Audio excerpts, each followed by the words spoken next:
Hello everyone. तो हम marketing mix के टूल्स पढ़ रहे थे हमारी इस वीडियो सीरीज में। और हम मार्केटिंग मिक्स के दो टूल्स ऑलरेडी पढ़ चुके हैं, जो कि है प्राइस और प्रोडक्ट। लिंक आपको डिस्क्रिप्शन में मिल जाएगा अगर आपने ऑलरेडी नहीं पढ़ रखे। तो इस वीडियो में अब हम तीसरा टूल पढ़ेंगे मार्केटिंग मिक्स का, जो कि है प्लेस। अब स्टार्ट करते हुए, प्लेस का मतलब क्या है as a marketer, as a top management. आपको प्लेस के का मतलब क्या है आपके लिए? It in simple words, it is concern with making goods available to the customers at, इसमें तीन चीजें आती हैं: right place, right quantity and right time. मतलब क्या है? आपको कस्टमर को गुड अवेलेबल कराना है उसकी रिक्वायर्ड जगह पे, उसकी रिक्वायर्ड क्वांटिटी में, और उसके रिक्वायर्ड जब उसे चाहिए हो तब। देखो, इनमें से एक मैनेजमेंट, एक कंपनी एक भी चीज मिस नहीं कर सकती। अगर एक भी चीज मिस हुई तो फिर आपकी सेल्स नहीं होगी, कस्टमर भाग जाएगा। एग्जाम्पल लेते हैं, जैसे आपकी मम्मी ने कहा बेटा जा 5 किलो चीनी लेके आ। अब आप सबसे पहले दुकानदार के पास गए। सबसे पहले दुकानदार ने कहा कि यार देखो, 5 किलो चीनी मिल तो जाएगी, बट आपको उसके लिए मेरे 5 किलोमीटर दूर गोडाउन है, उससे जाके ले लो, यहाँ पे नहीं है। तो फिर आप उससे नहीं खरीदोगे, क्योंकि उसने आपको राइट प्लेस पे अवेलेबल नहीं कराई। अब आप दूसरे दुकानदार के पास गए। उसने कहा देखो, मेरे पास चीनी रखी तो है, बट 5 किलो नहीं है, मैं 3 किलो ही दे पाऊंगा। तो ऑब्वियसली बात है, आप उससे भी नहीं खरीदोगे, क्योंकि उसने आपको राइट क्वांटिटी में नहीं दी। अब आप तीसरे दुकानदार के पास गए। उसने कहा देखो, 5 किलो चीनी यहाँ मिल तो जाएगी, बट अभी नहीं मिलेगी, कल मिलेगी। तो फिर आप उससे भी नहीं खरीदोगे, क्योंकि उसने आपको सही टाइम पे अवेलेबल नहीं कराई। आपको तो अभी चाहिए, आपके घर पे रिश्तेदार बैठे हैं और वो आपको अच्छा सा पैसे नहीं देंगे अगर आपने उसको चीनी नहीं खिलाई, मतलब चाय नहीं दी। तो देखो, आप अब चौथे दुकानदार के पास गए। उसने आपको कहा चीनी मिलेगी, 5 किलो मिलेगी और अभी मिलेगी। तो ये तीनों चीजें हुई, तभी उसकी सेल कंप्लीट हो पाई। तो कहने का मतलब क्या है? एक कंपनी के पास ये तीनों चीजें उसे कस्टमर को देनी चाहिए, एक भी मिस हुई तो सेल नहीं होगी। तो अब एज अ मार्केटर, आपको जो दो डिसीजन लेने होते हैं प्लेस के रिगार्डिंग, वो है पहला choice of channel of distribution, और दूसरा physical movement of goods from place of production to customer. मतलब क्या है? प्रोडक्शन से बनी, जहां पे मैन्युफैक्चर हुई गुड, वहां से लेके कस्टमर तक ट्रैवल कराना उस गुड को, उसके रिगार्डिंग हम डिसीजन लेते हैं। तो अब इन दोनों डिसीजंस को ब्रीफली पढ़ते हैं, जो हमारे वीडियो का मुद्दा है। सबसे पहले हम समझते हैं चैनल ऑफ डिस्ट्रीब्यूशन का क्या मतलब होता है। देखो, in order to make goods and services available to the customer, firms take help of intermediaries called channel of distribution. Basically channel of distribution हम कहते हैं उन इंटरमीडिएटरीज को जो फर्म यूज करती हैं अपना गुड्स कस्टमर तक पहुंचाने के लिए। इंटरमीडिएटरीज में कौन कौन आते हैं? होलसेलर, रिटेलर, एजेंट्स, हम उनके बारे में भी पढ़ेंगे। तो यहां पे बस मेनली समझने वाली बात क्या है? In this ownership as well as position passes. मतलब क्या है? जब हम अपना मैन्युफैक्चर करने के बाद गुड किसी भी इंटरमीडिएटरी को देते हैं, होलसेलर या रिटेलर, हम ओनरशिप भी मूव कर देते हैं। मतलब हम ओनर भी रिटेलर को बना देंगे, और हम गुड की पोजेशन यानी फिजिकल पोजेशन भी रिटेलर को दे देंगे। जैसे हमने 100 किलो चॉकलेट बनाई, हम उसकी ओनरशिप भी दुकानदार को देंगे, और हम वो 100 किलो चॉकलेट एक्चुअल में मूव भी कर देंगे उसकी दुकान में। तो अब हम पढ़ेंगे कौन कौन से टाइप ऑफ चैनल होते हैं। देखो, बेसिकली दो चैनल होते हैं, डायरेक्ट और इनडायरेक्ट। और इनडायरेक्ट चैनल में तीन टाइप अलग और होते हैं: 1 लेवल, 2 लेवल, 3 लेवल। हम बेसिकली इसमें मतलब क्या है कि मैन्युफैक्चरर और रिटेलर के बीच में कितने लोग हैं। 1 लेवल में एक बंदा है, 2 लेवल में दो है, 3 लेवल में तीन है। तो सबसे पहले आते हुए डायरेक्ट चैनल, जिसे हम 0 लेवल कहते हैं। 0 लेवल में जैसे कि आप देख सकते हो, मैन्युफैक्चरर और कंज्यूमर के बीच में जीरो बंदे आए, कोई भी नहीं है, सीधा मैन्युफैक्चरर से कंज्यूमर के हाथ में आ गया प्रोडक्ट बनने के बाद। इसके एग्जाम्पल कैसे कैसे होते हैं, हम कैसे 0 लेवल चैनल को अप्लाई कर सकते हैं अपने बिजनेस में? हम या तो अपने रिटेल या आउटलेट्स खोल सकते हैं, जैसे कि मैकडोनल्ड्स, डोमिनोज, पिज्जा हट करते हैं। ये बेसिकली गुड्स बनाते हैं और सीधा कस्टमर के हाथ में वो गुड्स चले जाते हैं, कस्टमर खरीदते हैं, और डायरेक्टली गुड बन के कंपनी से इनके हाथ में, कस्टमर के हाथ तक पहुंच जाता है। हम अपनी सेल्स फोर्स यूज कर सकते हैं। जैसे कि मैं दिल्ली में रहता हूँ, हमारे पास क्या होता है, साल में एक आधी आंटी आई जाती है, घंटी बजाती है और ज़बरदस्ती घर में घुसती है, और हमें वो नमक या फिर कोई डिटर्जेंट या फिर कोई सोप बेचने की आंटी कोशिश करती है। तो ये क्या हुआ? कंपनी ने अपने खुद सेल्स पर्सन रख लिए, आंटियां, और फिर उन्हें वो घरों में भेज रही हैं सीधा गुड बेचने के लिए। तो कंपनी ने किसी इंटरमीडिएटरी का यूज़ नहीं किया, उन्होंने खुद के एम्प्लॉयज़ रखे और फिर हमें कस्टमर्स को अवेलेबल कराया अपना good. Internet selling, internet selling आप समझ सकते हो जैसे कि आपने इंटरनेट पे गए और वुडलैंड, रीबॉक, एडिडास इनके स्टोर से जाके, इनकी वेबसाइट से जाके डायरेक्टली खरीद लिया।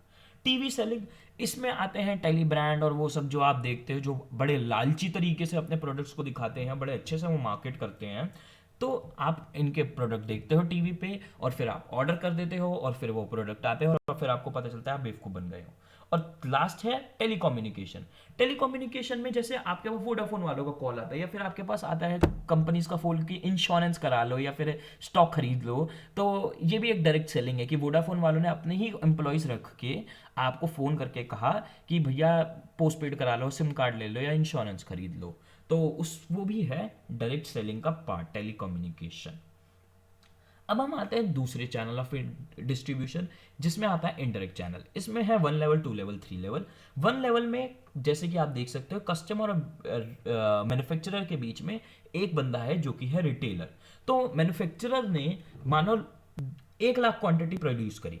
इस केस में क्या होगा, 1 लाख क्वांटिटी प्रोड्यूस करी, कई हजारों रिटेलर को, हर रिटेलर को 1000 क्वांटिटी दी और रिटेलर ने कस्टमर को 1, 2, 5 या 10 की क्वांटिटी में दे दिया। 2 लेवल में क्या होगा, 2 लोग हैं जैसे कि आप देख सकते हो बीच में कस्टमर और मैन्युफैक्चरर के बीच में। मैन्युफैक्चरर ने लाख क्वांटिटी बनाई, वो लाख क्वांटिटी को 10-10 हजार करके ओवर द कंट्री 10-10 हजार की क्वांटिटी में होलसेलर को बेचा, उन्होंने 1000-1000 की क्वांटिटी में रिटेलर को बेचा और उन्होंने छोटी छोटी क्वांटिटी में कस्टमर को बेच दिया। 3 लेवल में 3 लोग हैं, अगेन वही वाली कहानी कि कंपनी ने, इस केस में क्या हुआ, कंपनी बड़ी है, वो ज्यादा मैन्युफैक्चर करती है, इन्होंने 10 लाख यूनिट बनाई। 10 लाख यूनिट उन्होंने कई कई सारे एजेंट को लाख लाख यूनिट में बेच दिया, यानी 10 एजेंट्स को लाख लाख यूनिट बेची। उन्होंने 10-10 हजार के करके होलसेलर्स को बेची, होलसेलर ने 1000 में रिटेलर को बेची और फिर उन्होंने छोटी क्वांटिटी में कस्टमर को बेची। कहने का मेरा मतलब क्या है, देखो जितने ज़्यादा लेवल बढ़ते हैं हम अपने बीच के इंटरमीडिएटरीज को छोटी छोटी क्वांटिटी देते जाते हैं, वो उससे अपने अगले बंदे को और छोटी क्वांटिटी देता है और फिर वो अल्टीमेटली कस्टमर को और ज़्यादा छोटी क्वांटिटी में बेचता है। मतलब मैन्युफैक्चरर से देखो यहाँ पे एजेंट के हाथ में है छोटी क्वांटिटी में, उसने छोटी क्वांटिटी में होलसेलर को बेचा, रिटेलर को, और छोटी क्वांटिटी में कस्टमर के हाथ में आ गया। तो देखो अब आप मुझसे पूछना चाहोगे कि यार प्रिंस ठीक है मुझे समझ में आ गया कई सारे चैनल ऑफ डिस्ट्रीब्यूशन है, बट मैं अपना बिजनेस स्टार्ट करना चाहता हूँ। अब मैं अपने बिजनेस में 0 लेवल लूँ, 1 लेवल लूँ, 2 लेवल लूँ या 3 लेवल लूँ। तो अब खुशी की बात यह है, हमारा अगला मुद्दा यही है, हम आपकी बुक का पढ़ेंगे factors affecting choice of channel of distribution. अब हम पढ़ेंगे कि अगर आप नया बिजनेस खोल रहे हो तो फिर आपको क्या शॉर्ट चैनल लेना चाहिए या फिर आपको लॉन्ग चैनल लेना चाहिए। इस पे आने से पहले मैं आपसे ज़रा एक क्वेश्चन पूछना चाहूँगा, मैं आपको थोड़ा दिमाग पे चाहता हूँ आप अपने स्ट्रेन डालो। देखो मैंने आपको अलग अलग चैनल ऑफ डिस्ट्रीब्यूशन बताए, अब मैं आपसे पूछना चाहूँगा अगर आप जाते हो ऑनलाइन और फ्लिपकार्ट से एडिडास के शूज़ खरीदते हो, फ्लिपकार्ट से आपने एडिडास के शूज़ खरीदे, तो क्या ये 0 level channel of distribution use किया एडिडास ने या फिर 1 लेवल चूज़ किया। मेरे को कमेंट्स में आंसर बताओ और फिर मैं आपको बताऊंगा कि आपका आंसर सही है या गलत है और जो भी रीजन है।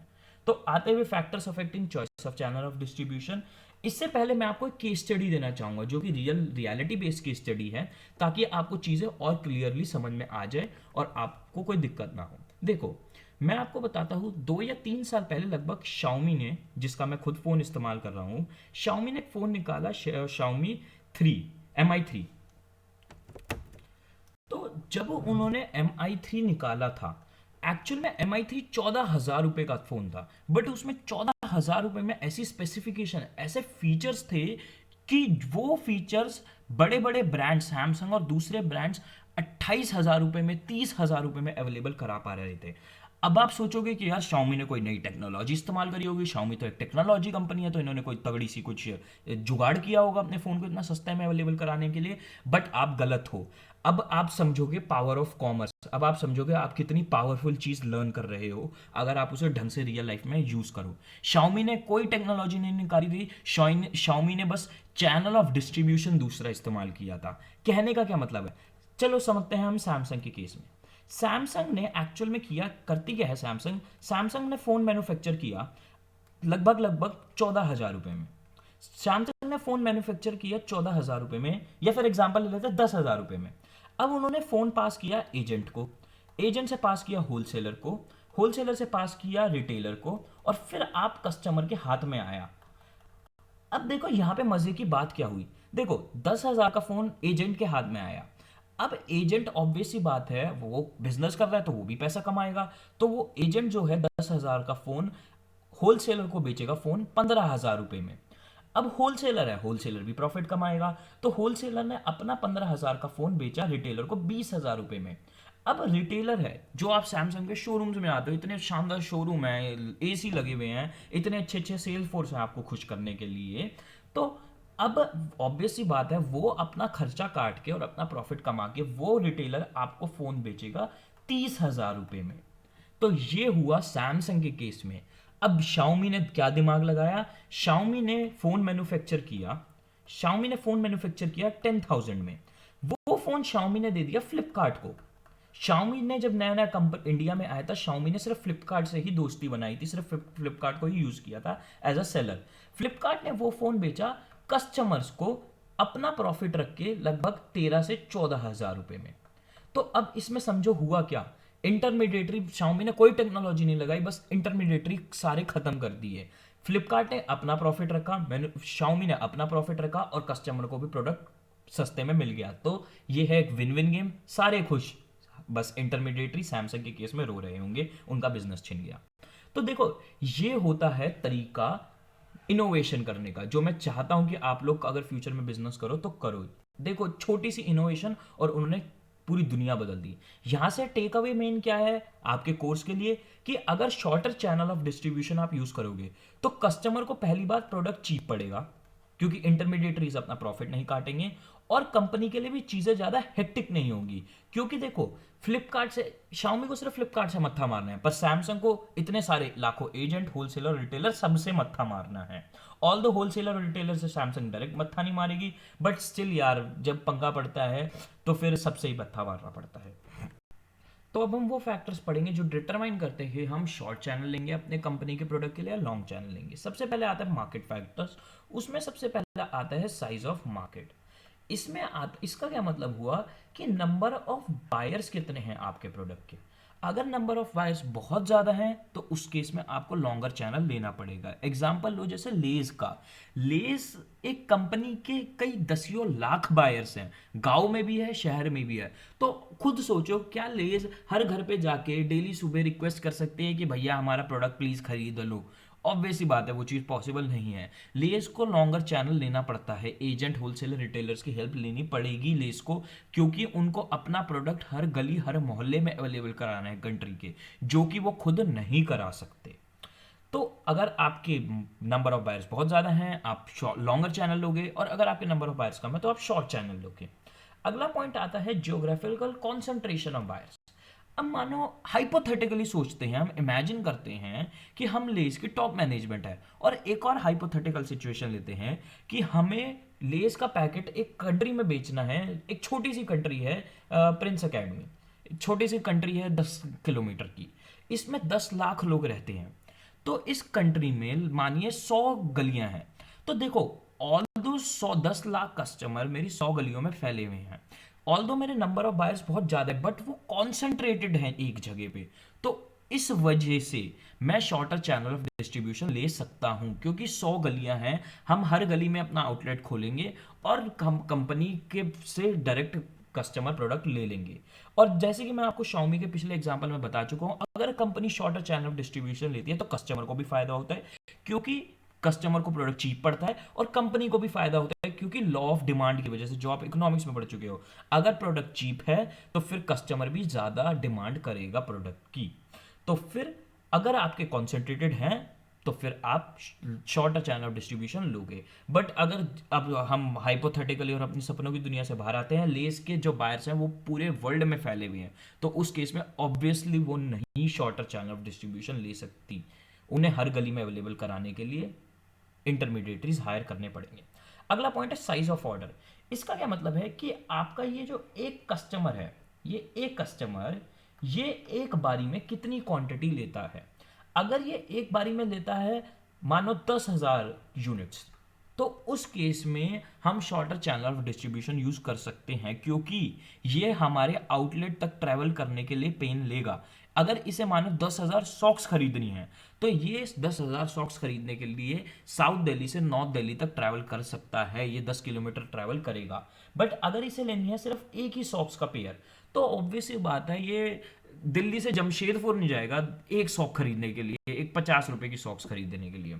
तो उस केस में अगर इसका ऑर्डर छोटा है तो इसे अपने घर के नीचे ही वो चीज़ अवेलेबल चाहिए।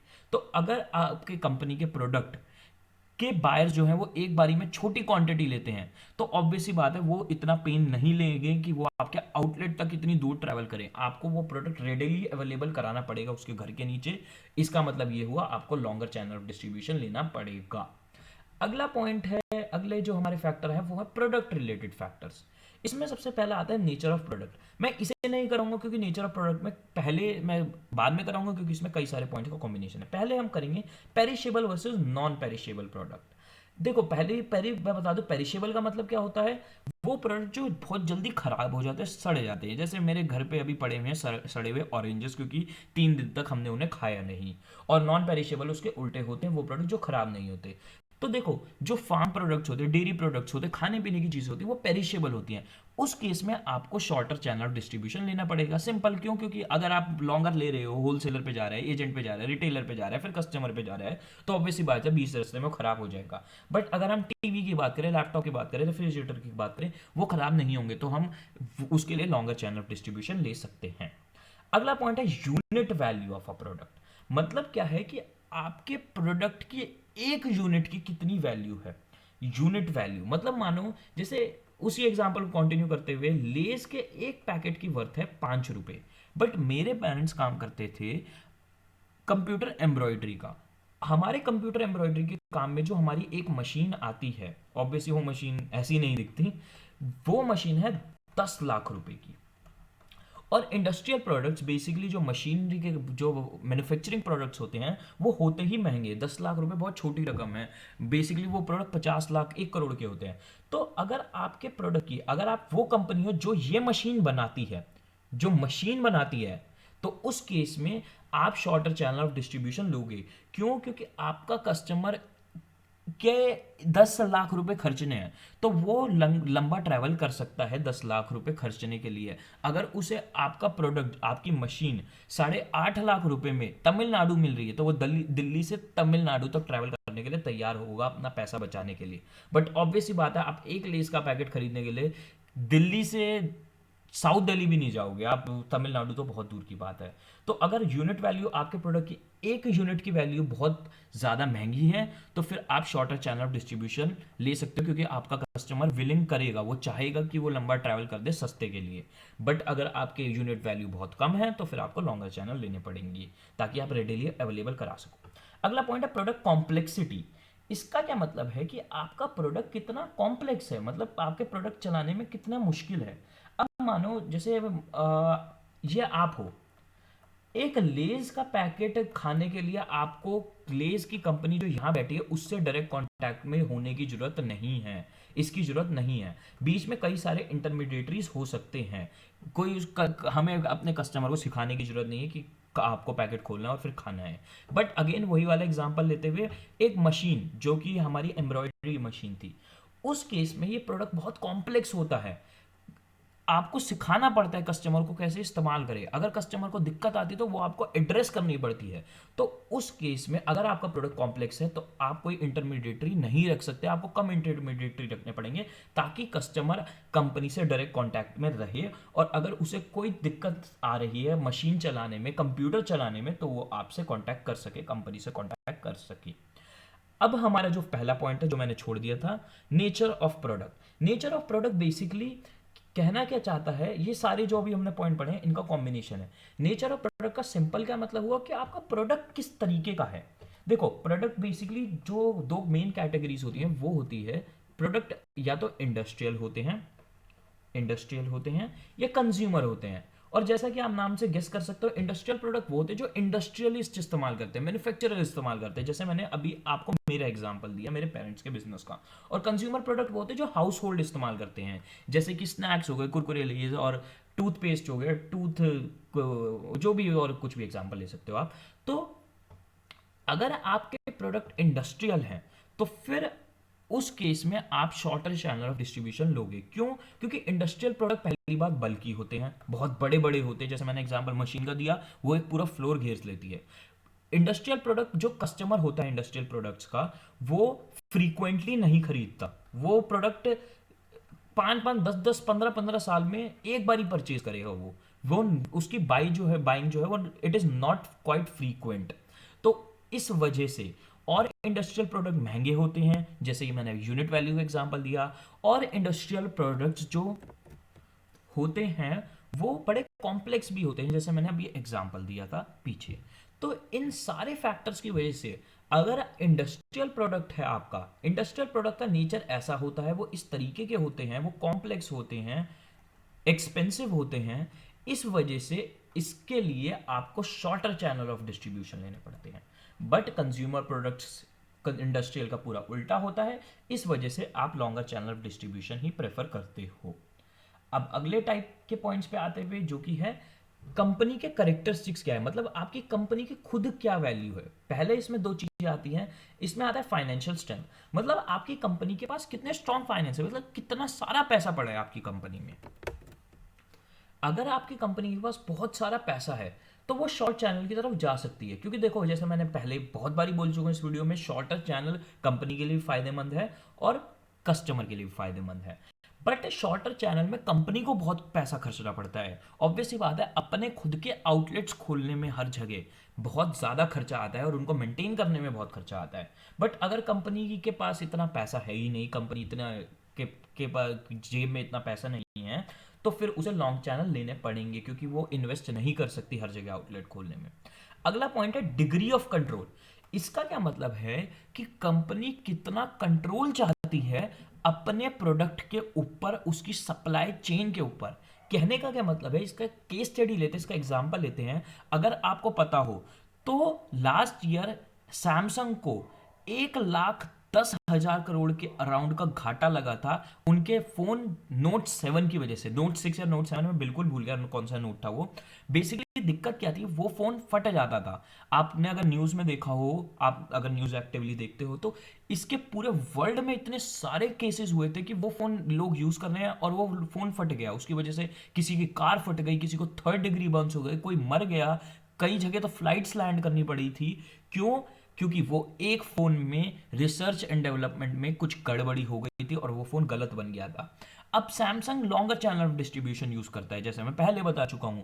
तो सैमसंग के को 1,10,000 करोड़ का घाटा इसी वजह से हो पाया, क्योंकि सैमसंग लॉन्ग चैनल यूज करता है और लॉन्गर चैनल में कंपनी के पास कोई कंट्रोल नहीं बचता अपने प्रोडक्ट का। क्योंकि 10 लाख यूनिट एक होलसेलर के पास है, 10 लाख यूनिट एक होलसेलर के पास है, और लगभग 50 लाख यूनिट एक एजेंट के पास है। तो ऐसे कई करोड़ों यूनिट्स पूरे वर्ल्ड में फैली हुई है सैमसंग के नोट 7 की। तो इस वजह से वो हर यूनिट को वापस बुला के रिपेयर नहीं कर सकती थी। अल्टीमेटली सैमसंग को वो फ़ोन बंद करना पड़ा, और जो भी कस्टमर थे उन्हें उनके जो भी उनको नुकसान हुआ वो उसको रिफंड करना पड़ा। तो सैमसंग को इतना बड़ा घाटा क्यों हुआ? क्योंकि सैमसंग का कंट्रोल नहीं है अपने प्रोडक्ट पे, क्योंकि वो लॉन्गर चैनल लेती है। बट अगेन हम सिर्फ यहाँ पे एक फैक्टर नहीं पढ़ रहे, जो दूसरे फैक्टर हमने ऊपर या नीचे पढ़े हैं उनकी वजह से सैमसंग की मजबूरी है कि उसे लॉन्गर चैनल लेना पड़ता है। तो अगर कंपनी चाहती है कि उसका अपने प्रोडक्ट के ऊपर कंट्रोल है, जैसे एग्जांपल ले लो सैमसंग का, एक एग्जांपल को कंटिन्यू करते हुए, अगर सैमसंग सिर्फ फ्लिपकार्ट के थ्रू बेचती होती शाओमी की तरह, तो वो सिर्फ फ्लिपकार्ट को कॉल करती और सारे अपने फोन्स वापस मंगा लेती, रिपेयर कर देती और उसे बेचना दोबारा चालू कर देती। बट सैमसंग के पास लॉन्ग चैनल है, उसके ऊपर कोई कंट्रोल नहीं है, वो सारी यूनिट्स वापस मंगवा नहीं सकती थी, तो इस वजह से उसको नुकसान हुआ। तो अगर आप डिग्री ऑफ कंट्रोल चाहते हो तो आप शॉर्ट चैनल लोगे, नहीं तो आप लॉन्ग चैनल लोगे। अगला पॉइंट है सिंपल सा है, कॉम्पिटिटिव फैक्टर। इसमें दो तरीके की वेरिएशन आते हैं। अगर आप अपने कॉम्पिटिटर्स को फॉलो करना चाहते हो, मतलब क्या है, आप एक बिजनेस खोल रहे हो, आप अपने कॉम्पिटिटर को देखते हो कि यार ये तो 2 लेवल चैनल यूज करता है, तो फिर आप भी 2 लेवल चैनल यूज कर लोगे। आप अपने कॉम्पिटिटर को फॉलो कर रहे हो। और दूसरा केस हो सकता है कि आप अपने कॉम्पिटिटर से खुंदक खाते हो और आप उसको अवॉइड करना चाहते हो। जैसे शाओमी ने किया कि सारे कॉम्पिटिटर ले रहे थे 2 लेवल या 3 level channel of distribution, Xiaomi आया और उन्होंने 0 लेवल ऑफ चैनल डिस्ट्रीब्यूशन ले लिया। तो आप अपने कॉम्पिटिटर को अवॉइड करना चाहते हो, उस केस में आप दूसरा चैनल ऑफ डिस्ट्रीब्यूशन लोगे। अगला पॉइंट है एनवायरमेंटल फैक्टर्स। इसमें बेसिकली आते हैं एनवायरनमेंट के फैक्टर्स, जो कि बिजनेस एनवायरनमेंट के फैक्टर है, जिस पर मैं ऑलरेडी वीडियो बना चुका हूं। तो अगर मानो इकोनॉमिक एनवायरनमेंट वीक है, मतलब इकोनॉमिक एनवायरनमेंट में समझा चुका हूं ऑलरेडी, तो इकोनॉमिक एनवायरनमेंट में इकोनॉमी स्लो है, लोगों के पास पैसा नहीं है, तो उस केस में आप शॉर्टर चैनल ऑफ डिस्ट्रीब्यूशन लोगे। बट क्योंकि वो ज़्यादा खर्चा नहीं कर सकते, बट अगर इकोनॉमी तेज है, लोगों के पास पैसा, तो आप लॉन्गर चैनल डिस्ट्रीब्यूशन ले सकते हो। ये एनवायरमेंटल फैक्टर्स का एक एग्जाम्पल है। और भी कई सारे एग्जाम्पल हो सकते हैं, बट हम उन सबको स्टडी नहीं कर सकते क्योंकि हमारे पास इतना टाइम नहीं है और आपकी बुक में कर भी नहीं रखा। अब हम अपना अगला टॉपिक पढ़ेंगे जो कि है components of physical distribution. Basically इसका क्या मतलब है कि एज अ कंपनी आपको प्लेस के कंपोनेंट में क्या क्या चीजों का ध्यान रखना है। पहले आपने डिसाइड कर लिया कि हाँ यार मेरा choice of channel of distribution ये होगा, 1 लेवल होगा, 2 लेवल होगा, जो भी आपने डिसाइड किया। अब डिसाइड करने के बाद आपको क्या क्या चीजों का ख्याल रखना है अपने फिजिकल डिस्ट्रीब्यूशन के सिस्टम में। फिजिकल डिस्ट्रीब्यूशन का मतलब क्या होता है कि आपने प्रोडक्ट जो मैन्युफैक्चर किया है वो कस्टमर तक पहुंच रहा है, उसके बीच में जितने भी स्टेप्स होते हैं वो होते हैं फिजिकल डिस्ट्रीब्यूशन के कंपोनेंट्स। अब हम पढ़ते हैं कि क्या क्या स्टेप्स होते हैं। पहला है, आपको ध्यान रखना है चीज का ऑर्डर प्रोसेसिंग। ऑर्डर प्रोसेसिंग का क्या मतलब है कि ऑर्डर प्रोसेसिंग मतलब जो कस्टमर ने ऑर्डर दिया है वो करेक्टली और राइट क्वांटिटी में रीच होना चाहिए कस्टमर को। जैसे इसका एग्जांपल लो, फ्लिपकार्ट ने बीच में कई बारी गलतियां की है कि कस्टमर ने मंगाया था फोन और कस्टमर को मिल गए पत्थर। तो क्या है, ऑर्डर करेक्टली नहीं मिला, तो फिर उस केस में कस्टमर भड़कता है और कस्टमर भाग जाता है। और राइट क्वांटिटी में भी मिलना चाहिए। अगर कस्टमर ने मंगाए हैं 3 फोन तो उसे 3 ही मिलने चाहिए, अगर उसे 1 मिल गया तो फिर आपका नुकसान, और उसे अगर 5 मिल गए तो तब भी आपका नुकसान। तो ऑर्डर प्रोसेसिंग में आता है कि जो कस्टमर ने ऑर्डर दिया है वो उसे ढंग की क्वांटिटी में, जो उसने क्वांटिटी कही है वो मिलनी चाहिए और बिल्कुल सही ऑर्डर मिलना चाहिए। और इसमें आपको एक एक्स्ट्रा नॉलेज दे रखी है बुक में कि should have short order to payment cycle. Companies basically चाहती हैं और इस चीज पे फोकस करती है कि उनकी ऑर्डर टू पेमेंट साइकिल छोटी हो। अब ऑर्डर टू पेमेंट साइकिल क्या होती है? ऑर्डर टू पेमेंट साइकिल में 3 चीजें होती है। कस्टमर ने ऑर्डर दिया, आपने डिलीवरी दी, और कस्टमर ने आपको पेमेंट करी। तो ये जो टाइम पीरियड है ऑर्डर, डिलीवरी और पेमेंट का, ये कम से कम होना चाहिए। देखो मैं यहाँ पे आपको एक वार्निंग दे दूं, कहीं आप यही मत सोचना, आप कहीं दिमाग में वही लेके बैठे हो कि आप किसी दुकान से जाके परचेज कर रहे हो, उसमें order to payment cycle 1 minute की भी नहीं होती। हम यहाँ बात कर रहे हैं उन केसेस की, जैसे आप ऑनलाइन कोई प्रोडक्ट मंगाते हो या कोई प्रोडक्ट जो शॉर्टेज में होता है। जैसे आप गए किसी लिवाइस की शॉप पे, आपने कहा मुझे प्रोडक्ट नंबर ये चाहिए, तो उस केस में वो 2 दिन बाद मंगवाएंगे। इंडस्ट्रियल प्रोडक्ट्स के केस में होता है, जैसे हमारे केस में होता है, मशीन हम कहते हैं, रॉ मटेरियल हम कहते हैं, ऑर्डर देते हैं और कई दिनों बाद आता है। तो उन केसेस की हम बात कर रहे हैं। अगली चीज़ है जो हमें अपने फिजिकल डिस्ट्रीब्यूशन में ध्यान रखनी चाहिए, वो है ट्रांसपोर्टेशन। ट्रांसपोर्टेशन मतलब क्या है कि हमें ऑर्डर मिला और हमने उसकी डिलीवरी करी, तो ऑर्डर से डिलीवरी के बीच में हम कौन सा ट्रांसपोर्टेशन यूज कर रहे हैं? हम ट्रक्स यूज कर रहे हैं, हम ड्रोन्स यूज कर रहे हैं, हम कार यूज कर रहे हैं। तो हमारे पास अलग अलग ट्रांसपोर्टेशन के ऑप्शन हैं। एरोप्लेन, शिप्स, अगर हम इंटरनेशनल ट्रेड कर रहे हैं तो हमें ट्रांसपोर्टेशन पे ध्यान देना चाहिए, हमें करेक्ट ट्रांसपोर्टेशन रखनी चाहिए और हमें चीपेस्ट ट्रांसपोर्टेशन ढूंढनी चाहिए। अगला पॉइंट है वेयर हाउसिंग। देखो वेयर हाउस क्या होता है, आप ऑलरेडी कई जगह देख भी चुके होंगे, डिस्कवरी पे शायद आपने वीडियोस भी देखी हो। वेयर हाउसिंग बहुत बड़ा सा इलाका होता है जहाँ पे हम स्टॉक रखते हैं। वेयर हाउसिंग हम करते क्यों है? सबसे मुद्दे की बात यह है, हम वेयर हाउसिंग क्यों करते हैं? क्योंकि देखो, ताकि हम कस्टमर को रेडिली गुड अवेलेबल करा पाए। कस्टमर ने हमें ऑर्डर दिया और ये ना हो हम कस्टमर से ये कहें कि हाँ यार आपका ये जो गुड है, आपका ये गुड बनने में 1 महीना लगता है। कस्टमर ने आपको ऑर्डर दिया कि मुझे गोल्ड चाहिए। अब आप कहते हो कि यार कस्टमर, यार भाई सुन, जो जमीन से गोल्ड निकालने में ना 1 महीना लगता है, तो 1 महीने बाद गोल्ड ले लियो। आप ऐसा नहीं करते हो, आप वेयर हाउस रखते हो, वेयर हाउस खोलते हो और उस वेयर हाउस में अपने प्रोडक्ट को पहले से ही मैन्युफैक्चर करा के स्टॉक कर लेते हो। अब देखो इसमें जो मोटी बात है वो 2 हैं। अगर आप वेयर हाउस रखते हो, वेयर हाउस में स्टॉक रखते हो बड़ा, तो फिर उस केस में आपको बहुत ज़्यादा एक्सपेंसिव बैठ जाएगी वो चीज़। क्यों? क्योंकि आपको पैसा उसमें लगाना पड़ेगा। और अगर आप बड़ा स्टॉक रखते हो तो फिर आप कस्टमर सर्विस दे पाओगे, आपकी सर्विस अच्छी होगी, नाइस सर्विस आप प्रोवाइड कर पाओगे कस्टमर को, क्योंकि आपने स्टॉक रखा, जैसे ही कस्टमर कहेगा आप अपने वेयर हाउस से मंगा के दे दोगे उसे। तो फिर यहाँ पे हमें सोचना पड़ता है कि यार हम ज़्यादा अच्छा स्टॉक रखें ताकि कस्टमर को अच्छी सर्विस दे सके, या फिर हम कम स्टॉक रखें क्योंकि हमारे पास पैसा नहीं है स्टॉक रखने का। अगला पॉइंट है जो हमें ध्यान रखना होता है, वो है इन्वेंट्री कंट्रोल। देखो, इन्वेंट्री कंट्रोल वेयर हाउस से ही निकला हुआ पॉइंट है, ये इसका एक्सटेंशन है एक तरीके से। वेयर हाउसिंग में हम क्या क्या करते हैं, वेयर हाउसिंग एक ब्रॉडर टर्म है। वेयर हाउसिंग में हम ध्यान रखते हैं कि हमारे प्रोडक्ट कहाँ कहाँ रखे हैं, हम उसे मैनेज करते हैं, हम उन्हें सॉर्ट करके रखते हैं, हम उनका ख्याल रखते हैं कि वो खराब ना हो। अगर खराब हो गए तो हम उन्हें फेंकते हैं कि हम उस चीज़ का नोटिस रखते हैं क्या क्या खराब हुआ है। हम अपने रजिस्टर्स में पूरी एंट्री रखते हैं कि हमारे पास किसका स्टॉक कितना है और वो कहाँ रखा है।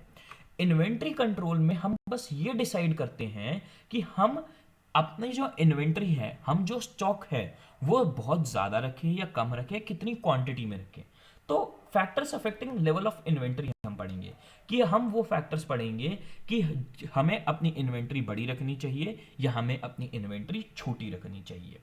इसमें सबसे पहला फैक्टर आता है कंपनी की पॉलिसी क्या है रिगार्डिंग कस्टमर सर्विस, जो मैंने ऑलरेडी आपको वेयर हाउसिंग के पॉइंट में बता दिया था। अगर कंपनी की पॉलिसी है, कंपनी की पॉलिसी है कि हम लेवल ऑफ सर्विस, हम अपने कस्टमर को बहुत अच्छी सर्विसेज देते हैं, तो उस केस में कंपनी बड़ा स्टॉक रखेगी ताकि कस्टमर जैसे ही डिमांड करे कंपनी उसे दे पाए। अगला पॉइंट है इन्वेंटरी कॉस्ट। इसका क्या मतलब है? देखो, इन्वेंटरी रखने की मैंने पहले ही बताया कॉस्ट होती है एक। क्यों? क्योंकि आपको इन्वेंट्री मैनेज भी करनी पड़ेगी, और सबसे बड़ा खर्चा जो होता है इन्वेंट्री रखने का, वो ऑब्वियस सी बात है, आप प्रोडक्शन में इतना सारा पैसा लगा रहे हो, रॉ मटेरियल लगा रहे हो, और उसको आप जो आउटपुट है उसे स्टॉक करके रख रहे हो। अगर बिका, नहीं बिका, या एक साल बाद बिका, तो आपका तो पैसा अटक गया। तो इस वजह से इन्वेंट्री रखने की बहुत ज़्यादा कॉस्ट होती है। और तीसरा पॉइंट है जो मैंने नहीं बताया, वो है एक्यूरेसी ऑफ सेल्स फोरकास्ट। देखो, हर कंपनी अपने सेल फोरकास्ट करती है, मतलब क्या, हर कंपनी प्रिडिक्ट करती है कि हाँ यार मेरी अगले महीने इतनी सेल होगी, इतनी क्वांटिटी बिकेगी, उससे अगले महीने 20,000 यूनिट बिकेगी, उससे अगले महीने 18,000 यूनिट बिकेगी। तो अगर हमारे सेल्स फोरकास्ट एक्यूरेट होते हैं, मतलब जो हमने सोचा कि इतनी क्वांटिटी बिकेगी उसी के अराउंड हमारी क्वांटिटी बिकती है, तो फिर उस केस में हमें स्टॉक ज़्यादा पाइल करने की ज़रूरत नहीं पड़ती, हमें ज़्यादा एडवांस में, हमें बेफालतू में स्टॉक हम नहीं रखते। बट अगर आपके सेल्स फॉरकास्ट एक्यूरेट नहीं होते हैं तो फिर आपको ज़्यादा स्टॉक रखना पड़ेगा। देखो, मैं यहाँ पे ऑलरेडी इस वीडियो को ख़त्म करने से पहले आपको कंफ्यूजन दूर कर दूं। यहाँ पे हमने वेयर हाउसिंग के पॉइंट में हमने समझा वेयर हाउसिंग क्या होती है, और वेयर हाउसिंग को रखने के हमारे क्या क्या फ़ायदे हैं। हम कस्टमर सर्विस प्रोवाइड कर पाते हैं, और हमें बट खर्चा ज़्यादा करना पड़ता है। और इन्वेंट्री कंट्रोल में हमने पढ़ा, जो कि वेयर हाउसिंग से निकला था, कि हम कितनी लेवल ऑफ इन्वेंट्री रखें, हम अपने वेयर हाउस में ज़्यादा इन्वेंट्री रखें या हम अपने वेयर हाउस में कम इन्वेंट्री रखें, या फिर स्टॉक ज़्यादा रखें या कम रखें, दूसरे वर्ड्स में। तो इस वीडियो अब हमने यहाँ प्लेस ख़त्म कर लिया है। प्लीज़ मुझे कमेंट्स में बताना आपको कैसी लगी वीडियो, आपको समझ आया या आपको समझ नहीं आया, और नीचे जो मैंने क्वेश्चन पूछा था उसको रिप्लाई ज़रूर देना। तो बाय।